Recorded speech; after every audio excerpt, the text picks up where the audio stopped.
Martha was a woman of unwavering principles, at least when it came to perfectly manicured lawns and spotless porches. She lived in the Harmony Glades Homeowners Association, a place where rules were meant to be followed, and appearances were everything. And no one, in Martha's opinion, needed more guidance in these areas than her neighbor, George. Every single day, without fail, Martha found something to critique about George's property. A dandelion daring to peek out from the otherwise uniform green of his lawn. Complaint filed. A slightly askew porch swing cushion. Complaint filed. A single fallen leaf lingering on his welcome mat. You guessed it, complaint filed. Her complaints weren't raging, fire-breathing missives. Oh no, Martha was far too proper for that. Instead, they were carefully worded, passive-aggressive notes, delivered with the precision of a seasoned lawyer. Dear HOA Board, they would begin, followed by a detailed description of the offending item and a gentle suggestion for remediation. George, on the other hand, was a study in calm indifference. He'd receive the notices, sometimes with a polite nod as Martha practically vibrated with disapproval on his doorstep, and then, well, he'd usually get around to fixing things eventually. A week later, maybe. Sometimes two. This drove Martha absolutely bonkers. It wasn't just about the violation, it was about the blatant disregard for her authority, her superior understanding of community standards. She'd watch from behind her pristine, lace-curtained window as George mowed his lawn, seemingly oblivious to the microscopic imperfections that plagued it. She'd see him relax on his porch swing, apparently unconcerned by the slightly faded paint and the aforementioned askew cushion. It was maddening. Martha considered herself the unofficial guardian of Harmony Glades. She'd lived there the longest, she knew all the rules, and she felt it was her duty to uphold them. George, with his relaxed attitude and his perpetually slightly unkempt property, was a threat to everything she held dear. He was a weed in her perfect garden of conformity. Her daily complaints had become a ritual, a way for Martha to exert control and maintain order in her little corner of the world. She fully expected the upcoming HOA election to solidify her position. She was sure that with her dedication and vigilance, she'd be a shoo-in for a board position. Then, she could really crack down on these infractions and bring Harmony Glades up to her exacting standards. And George, whether he liked it or not, would finally have to listen. The election, in her mind, was merely a formality. The reign of Martha, the self-appointed queen of curb appeal, was about to begin. While Martha saw herself as a benevolent enforcer of order, George likely had a very different perspective. He'd receive Martha's daily missives with a quiet sigh, a slight roll of his eyes that she, of course, never saw. To her face, he was always polite, almost apologetic. "Oh, sorry about that, Martha," he'd say, his voice calm and even. "I'll get right on it." But inside, George harbored a growing sense of frustration. It wasn't that he didn't care about his property, he just had different priorities. He worked long hours as a software engineer, and spending his weekends meticulously weeding his lawn to Martha's exacting standards simply wasn't how he wanted to spend his precious free time. He preferred tinkering with his old car, reading a good book on his porch, cushion askew or not, or volunteering at the local animal shelter. He knew Martha's complaints were, in a way, her hobby. It gave her purpose, a sense of control. He also suspected she was a bit lonely. But that didn't make the constant nagging any less irritating. He started to see her perfectly manicured lawn as a symbol of everything he disliked about Harmony Glades: the rigid conformity, the obsession with appearances, the lack of genuine community. Sometimes, he'd deliberately delay fixing the offending item, just to see how long it would take for Martha to send another complaint. It was a small act of rebellion, a silent protest against her relentless micromanaging. He even started a mental tally of the number of complaints he received each month, turning it into a sort of game. He'd also noticed that other neighbors seemed to be growing tired of Martha's constant complaining. He'd overhear snippets of conversations at the mailbox. "Did you get a notice from Martha about your flower beds?" Or, "I think she's measuring the height of everyone's grass again." He sensed a growing resentment towards her, a feeling that she was taking things too far. It was this sense of community weariness, combined with his own personal frustration, that led George to consider running for the HOA board. He hadn't initially planned to get involved in local politics, but he realized that someone needed to stand up to Martha and represent the interests of the less meticulous residents of Harmony Glades. He figured he could bring a more relaxed and reasonable approach to the HOA, one that focused on building community rather than enforcing arbitrary rules. The idea of becoming president, of actually being in a position to influence change, began to take root. And a small, mischievous smile would cross his face whenever Martha delivered her daily complaint, a smile that she, thankfully, never saw. He knew his quiet politeness was starting to get to her, and he was secretly enjoying it. He just needed to bide his time. The weeks leading up to the HOA election were filled with a quiet tension.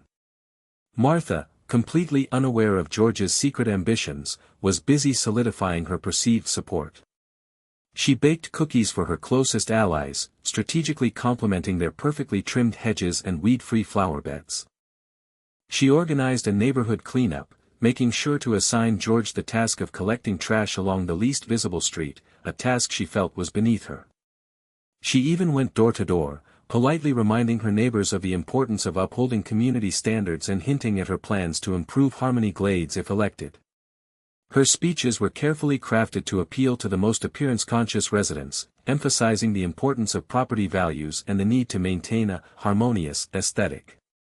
George, meanwhile, was running a much quieter campaign. He didn't bake cookies or organize cleanup crews. Instead, he simply talked to his neighbors, listening to their concerns and offering a more relaxed perspective. He spoke about the importance of community spirit, of supporting each other, and of finding a balance between maintaining property values and enjoying life. He subtly pointed out the ways in which Martha's strict enforcement of the rules had created unnecessary stress and division within the community. He put up a few simple posters with the slogan, "Harmony Glades, let's relax a little." The posters were intentionally understated, reflecting his own laid-back personality.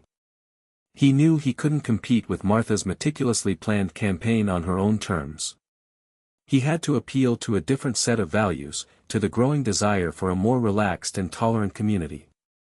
Martha, confident in her long-standing position and her relentless campaigning, dismissed George's efforts as a joke. She saw him as a disorganized slacker who had no chance of winning. She was so sure of her victory that she had already started planning her first HOA meeting, envisioning herself as the benevolent dictator of Harmony Glades, finally able to implement her vision of perfect suburban bliss. She imagined George, humbled and defeated, finally forced to comply with her every whim. The thought brought a smug smile to her face. She even started drafting new, even more stringent, rules regarding lawn maintenance and porch decor. She was ready to take Harmony Glades to the next level of perfection.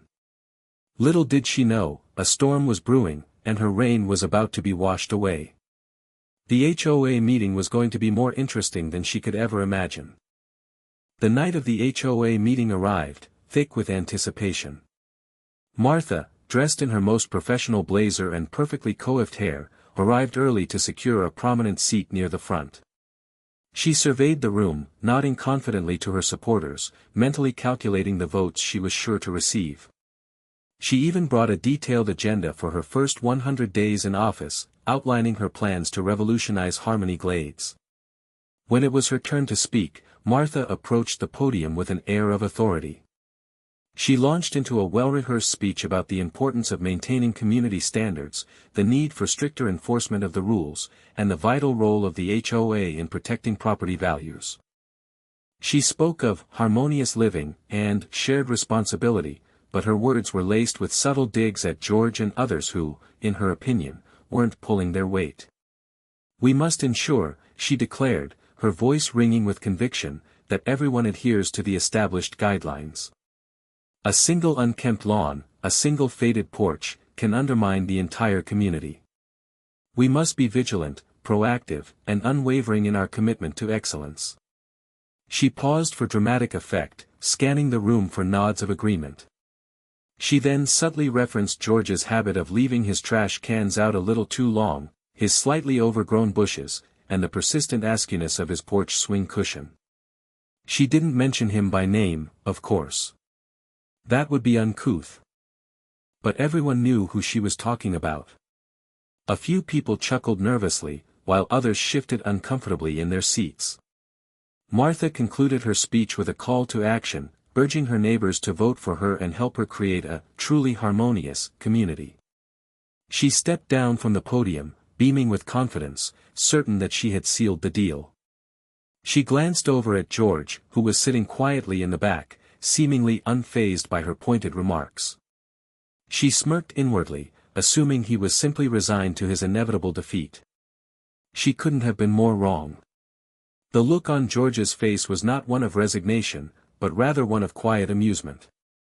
He knew something she didn't, and the moment of truth was fast approaching. The air in the room crackled with unspoken tension, a silent battleground where the future of Harmony Glades was about to be decided. Martha, still basking in the glow of her perceived victory, was about to receive the shock of her life. After a few other residents spoke, mostly echoing Martha's sentiments, or so she thought, it was time for the election results. The current HOA president, a mild-mannered man named Mr. Henderson, stepped up to the microphone, a small, sealed envelope in his hand. The room fell silent, the only sound the gentle hum of the air conditioner. Mr. Henderson cleared his throat and began, "Good evening, everyone. Thank you for participating in this year's HOA election. We had a very strong turnout, which shows how much everyone cares about our community." He paused, adding to the suspense. Martha gripped her agenda tighter, her heart pounding with anticipation. "And now," Mr. Henderson continued, "the results. For the position of HOA president." He opened the envelope, his eyes widening slightly. He looked up at the crowd, a hint of surprise in his voice. "George Thompson." A collective gasp rippled through the room. Martha sat frozen, her carefully constructed world crumbling around her. George. George, the man whose lawn she had been relentlessly critiquing for months. George, the embodiment of everything she despised about relaxed community standards. George, with a calm smile, stood up from his seat in the back and walked towards the podium. He shook Mr. Henderson's hand, accepting the envelope with a gracious nod. He then turned to face the stunned audience, his eyes twinkling with amusement. Martha's mind raced. How could this have happened? She had campaigned so hard, she had been so certain of her victory. Had her neighbors been secretly plotting against her? Had George somehow manipulated the election? The truth was far simpler. People were tired of her constant complaining, her relentless focus on minor infractions, her lack of empathy. They wanted a change, a more relaxed and inclusive approach to community living. And George, with his quiet demeanor and his promise of a more balanced approach, had become their unlikely champion. George stepped up to the microphone, his voice calm and reassuring. "Thank you, everyone," he said, "for your trust and your support. I know this may come as a surprise to some, especially Martha." He paused, glancing in her direction. Martha glared back, her face a mask of disbelief and anger. "But I promise to do my best to represent the interests of everyone in Harmony Glades, not just a select few." His words were a clear, yet polite, jab at Martha's exclusive focus on appearance. Her reign was over, before it even began. Martha's stunned silence hung heavy in the air. Her meticulously planned agenda slipped from her grasp, fluttering to the floor like a fallen bird. She felt a wave of heat rush to her face, followed by a chilling sense of disbelief. It was as if she had been transported to an alternate reality where up was down, black was white, and George Thompson was the president of the Harmony Glades HOA. The shift in power dynamics was immediate and palpable. The residents who had previously nodded in agreement with Martha's pronouncements now looked at her with a mixture of pity and amusement. Some even offered George congratulatory smiles, a subtle act of rebellion against her long-standing reign of terror, or, as she saw it, benevolent guidance. The whispers started almost immediately. "Did you see Martha's face? I guess people were really tired of the complaints.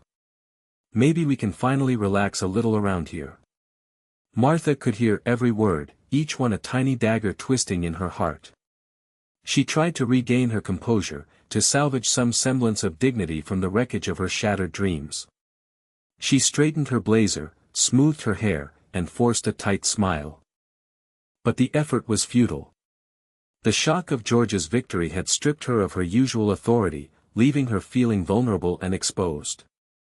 She watched as George addressed the meeting, outlining his vision for a more inclusive and community-focused HOA. He spoke of building bridges, fostering collaboration, and finding common ground. He even suggested forming a community garden, where residents could come together to grow flowers and vegetables, regardless of their gardening skills or the perfection of their lawns. Martha scoffed inwardly. A community garden? What a ridiculous idea. It would be a chaotic mess of weeds and mismatched plants, a visual assault on the pristine aesthetic of Harmony Glades. But to her dismay, the idea was met with enthusiastic applause.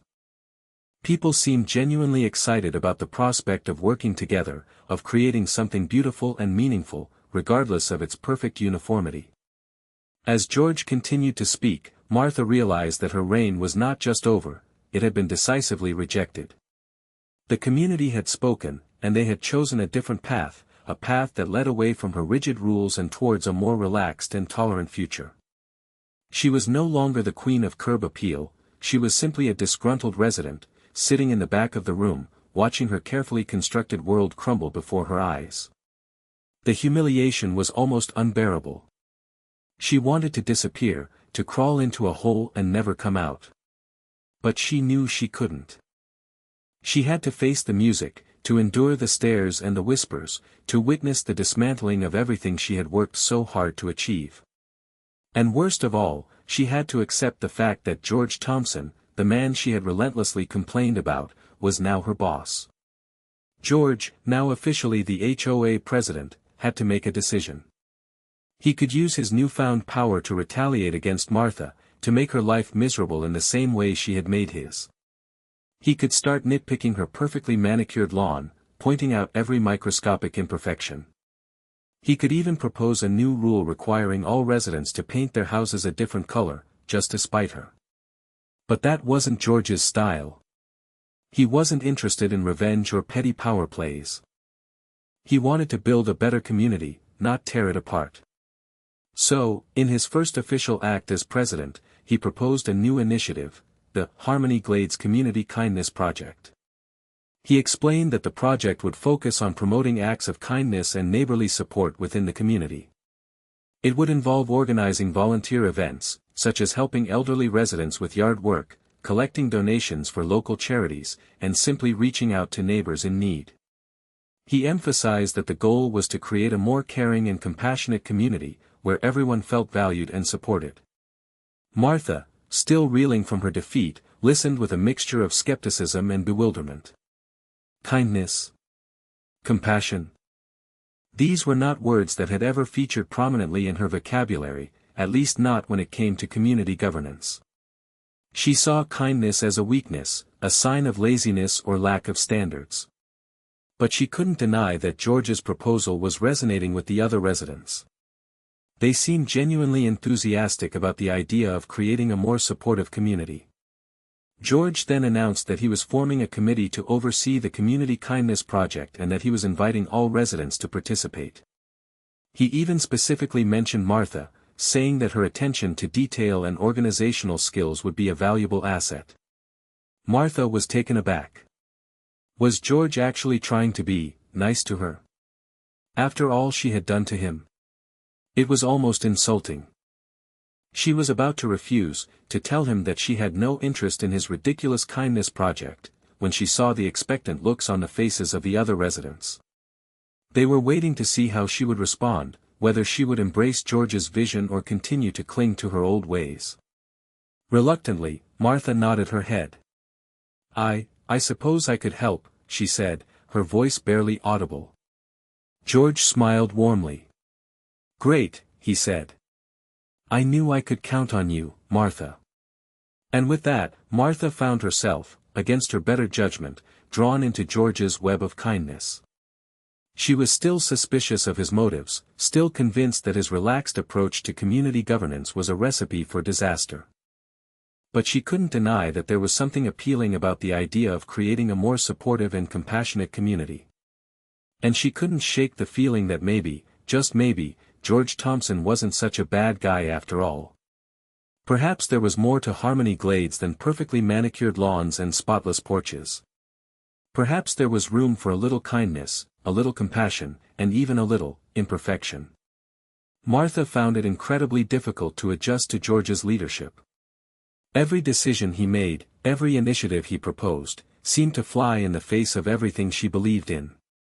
He encouraged residents to express their individuality, even if it meant a slightly unconventional garden gnome or a brightly colored front door. He organized potlucks where mismatched dishes and slightly burnt casseroles were celebrated as signs of authenticity. He even proposed loosening the rules about holiday decorations, allowing residents to put up their lights and inflatable snowmen whenever they pleased, regardless of the HOA's official start date. Martha seethed inwardly.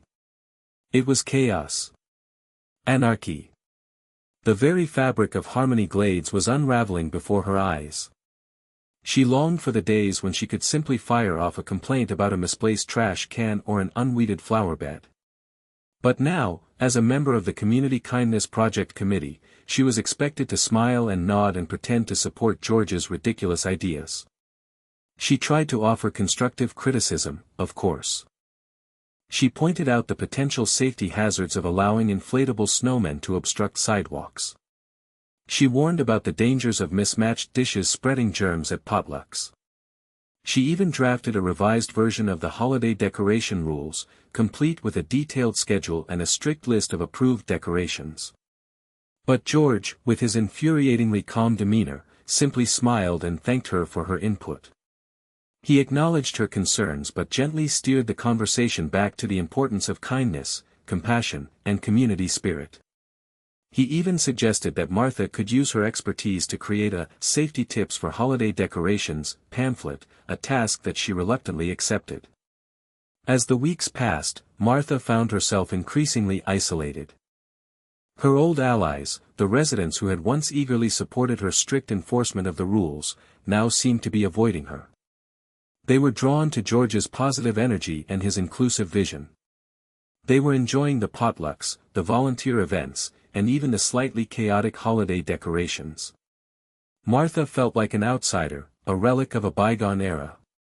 She was surrounded by people who embraced change, who celebrated imperfection, and who valued community over conformity. And she, the self-appointed guardian of Harmony Glades, was left behind, clinging to her rigid rules and her outdated beliefs. She was starting to realize that maybe, just maybe, she had been wrong all along.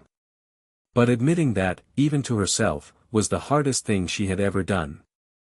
The question was, could she find a way to adapt, to embrace the new Harmony Glades, or would she remain forever trapped in her own little world of perfect lawns and spotless porches? The irony wasn't lost on anyone when Martha, in a moment of uncharacteristic absent-mindedness, violated a minor HOA rule herself. It happened during the annual Harmony Glades Bake Sale, a fundraising event for the Community Kindness Project. Martha, determined to prove her commitment to the cause, and perhaps to regain some of her lost standing, had baked her famous lemon meringue pies, meticulously crafted to perfection. However, in her haste to transport the pies to the bake sale, she parked her car slightly over the designated parking line, a violation of Rule 7. 2, subsection B, paragraph 4 of the HOA regulations. It was a minor infraction, barely noticeable, but in the old Harmony Glades, under Martha's watchful eye, it would have been grounds for a sternly worded warning and a possible fine. Of course, someone noticed. Mrs. Higgins, a notoriously gossipy neighbor who had previously been one of Martha's staunchest supporters, gleefully pointed out the violation to anyone who would listen. The news quickly reached George. George sighed. He knew he couldn't ignore the infraction. As president, he had a responsibility to uphold the rules, even when it involved Martha. But he also didn't want to humiliate her or make her feel even more isolated. He decided to handle the situation with grace and empathy. He approached Martha at the bake sale, his voice gentle and non-accusatory. "Martha," he said, "I noticed your car is parked a little over the line. Is everything okay?" Martha's face flushed with embarrassment. She knew she had messed up, and she knew that everyone was watching. "Oh dear," she stammered, "I didn't realize. I was just so eager to get the pies here." George smiled reassuringly. "I understand," he said. "It happens. But you know the rules. We need to keep the parking spaces clear for everyone." Martha nodded, her head bowed. "I'll move it right away," she said. "Actually," George said, "I had another idea. I've been thinking about Rule 7. 2, subsection B, paragraph 4. It's a bit vague and confusing. Maybe we could work together to revise it, to make it clearer and more user-friendly." Martha looked up, surprised. Was George actually offering her a chance to redeem herself? To use her expertise to improve the rules, rather than simply being punished for breaking them? I suppose I could do that," she said, her voice hesitant. "Great," George said. "I knew I could count on you, Martha. We can start working on it next week." And with that, Martha found herself, once again, drawn into George's orbit. But this time, it felt different. This time, it wasn't about enforcing rigid rules or maintaining perfect appearances. It was about working together, about finding solutions, and about creating a better community for everyone. And for the first time in a long time, Martha felt a glimmer of hope. Maybe, just maybe, she could find her place in this new Harmony Glades after all. Maybe she could even learn to embrace a little imperfection along the way. Working with George on revising Rule 7. 2 turned out to be a surprisingly positive experience for Martha. At first, she approached the task with her usual meticulousness, poring over legal documents and HOA bylaws, determined to create a parking rule that was airtight and foolproof. She drafted a document filled with technical jargon and complex diagrams, a masterpiece of bureaucratic precision. George, however, had a different vision. He wanted a rule that was simple, easy to understand, and fair to everyone. He encouraged Martha to focus on the practical aspects of parking, to consider the needs of residents with disabilities, families with young children, and visitors who might not be familiar with the HOA regulations. He also gently challenged her tendency to overcomplicate things. "Martha," he said, "sometimes the simplest solution is the best. We don't need a rule that's 20 pages long and requires a law degree to understand. We just need something that makes sense and prevents people from blocking the fire hydrant." Slowly but surely, Martha began to see things from George's perspective. She realized that her obsession with perfection had blinded her to the needs of others. She started to simplify her language, to focus on the essential elements of the rule, and to consider the impact on the community as a whole.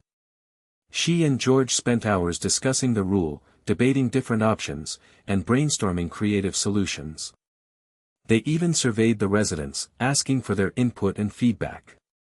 It was a collaborative process, a true example of community engagement. As they worked together, Martha and George began to develop a newfound respect for each other. Martha admired George's ability to listen to others, his unwavering optimism, and his genuine desire to build a better community. George, in turn, appreciated Martha's intelligence, her attention to detail, and her commitment to excellence. They even started to find common ground. They both cared about Harmony Glades, they both wanted to create a safe and harmonious community, and they both believed in the importance of following the rules, although they had very different ideas about what those rules should be. In the end, they produced a revised version of Rule 7. 2 that was both clear and concise, a rule that addressed the practical concerns of parking while also promoting a sense of fairness and community spirit. It was a rule that Martha, even in her most meticulous moments, could be proud of. And it was a rule that George, with his unwavering optimism, believed would make Harmony Glades a better place to live.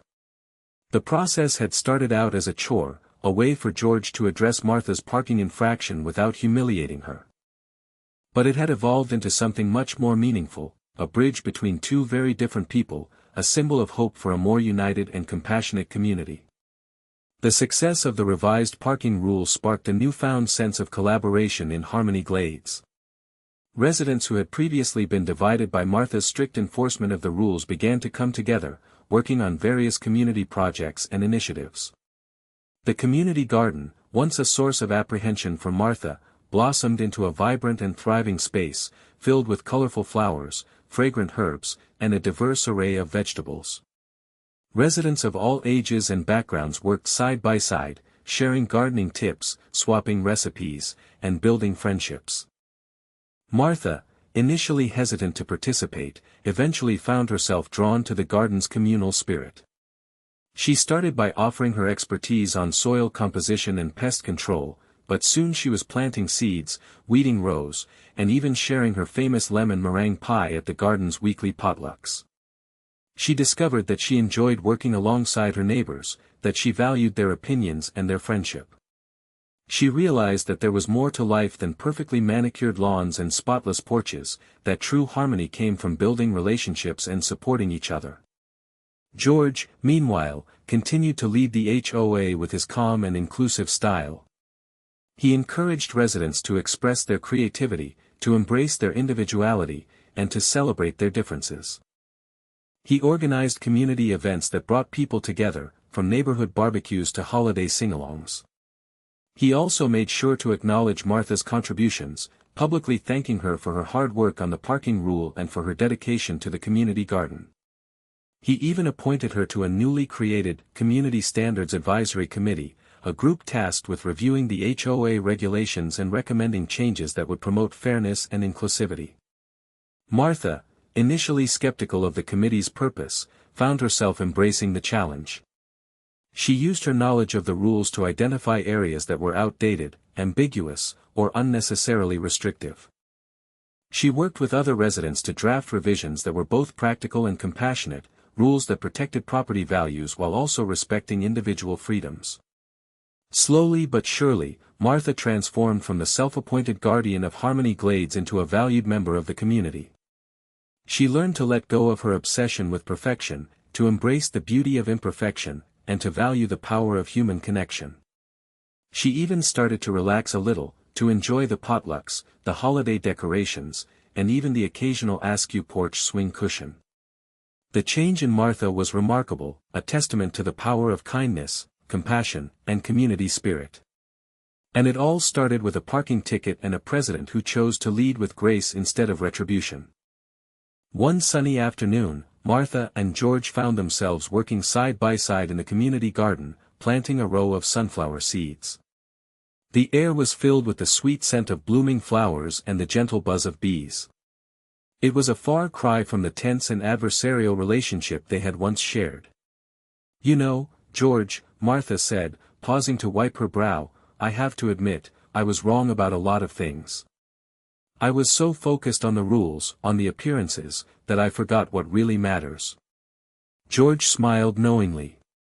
"We all make mistakes, Martha," he said. "The important thing is to learn from them." "I used to think that you didn't care about Harmony Glades," Martha continued. "I thought you were just lazy and irresponsible. But I see now that you care just as much as I do, maybe even more. You just have a different way of showing it." "And I used to think that you were a heartless tyrant," George said, teasingly.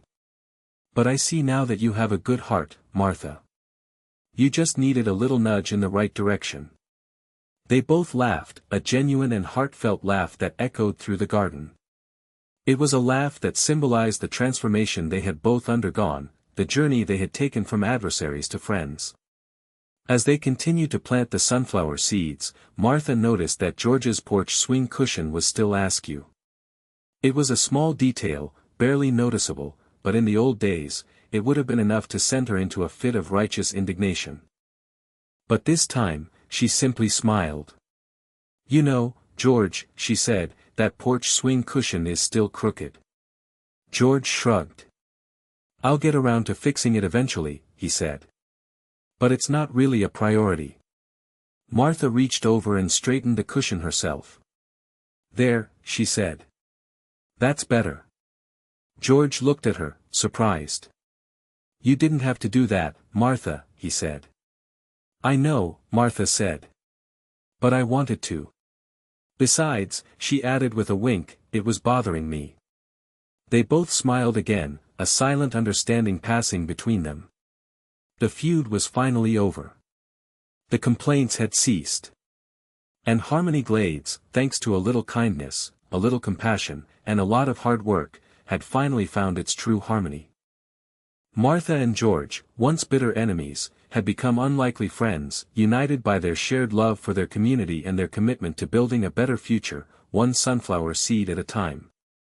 The reign of complaints was over, and the era of kindness had begun. Years passed, and Harmony Glades continued to thrive under George's leadership. The community had become a model of inclusivity and collaboration, a place where differences were celebrated and everyone felt valued. The lawns weren't always perfectly manicured, and the porches weren't always spotless, but the sense of community spirit was stronger than ever. Martha, now a beloved figure in Harmony Glades, served as a valuable advisor to George, offering her wisdom and experience on a variety of community matters. She had learned to balance her attention to detail with a more compassionate approach, to focus on the big picture rather than the minor infractions. She even became known for her sense of humor, often joking about her past obsession with perfection and her relentless complaints about George's lawn. She had come to realize that laughter was a powerful tool for building bridges and fostering understanding. One day, a new family moved into Harmony Glades, a young couple with 2 small children. The family was friendly and eager to get involved in the community, but they quickly learned about the HOA regulations and the importance of maintaining property values. The husband, a busy doctor, struggled to keep up with the lawn maintenance, and the wife, a stay-at-home mom, was overwhelmed with caring for the children. Their lawn became slightly overgrown, their porch a little cluttered, and their overall property a bit unkempt. It wasn't long before complaints started to surface.